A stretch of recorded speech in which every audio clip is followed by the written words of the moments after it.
আসসালামু আলাইকুম গাইস। আজ আমি এমন একটি নাস্তা দেখবো যেটা আপনি একবার খেলে আরও একবার খাবেন। আর এটা কিন্তু একটা মশলা।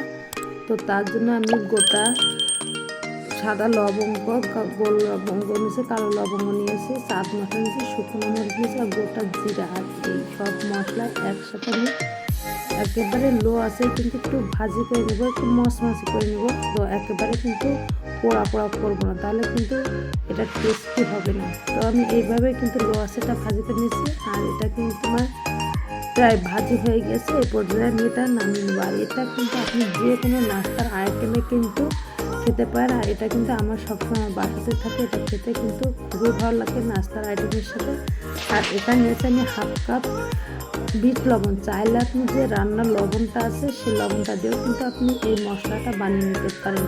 তো আমি এটাও কিন্তু ভাজি করে নিয়েছি, একেবারে লো আছে কিন্তু এটা ভাজি করে নিব। আর এটা যে এত দারুণ আর এত টেস্টে, আপনি বাদাম বাজার থেকে কিনে খান, সেখানে যে মশলাটা দেয় আপনি সেই মশলাটা না খেয়ে আপনি বাসায় এসে এই মশলা দিয়ে কিন্তু খেতে পারি। এটা কিন্তু খেতে খুবই ভালো লাগে, খুবই টেস্টি। আর আমি এখন সব মশলাগুলো একসাথে ব্লেন্ড করে নিব। আর চাইলে আপনি এখানে গোটা ধনিয়াও দিতে পারেন। তো আমার বাসায় ধনিয়া নাই বলে আমি ধনিয়াটা দেয়নি। চাইলে আপনি ধনিয়াটা দেন, ধনিয়াটা দিলেও কিন্তু দারুণ ঢেঁড়সে খেতে কিন্তু খুবই ভালো লাগে। তো এটা এখন আমি ব্লেন্ড করে নিচ্ছি। তো আমার ভিডিও আপনারা দেখে আপনার বাসায় কিন্তু একবার হলে চেষ্টা করে দেখবেন।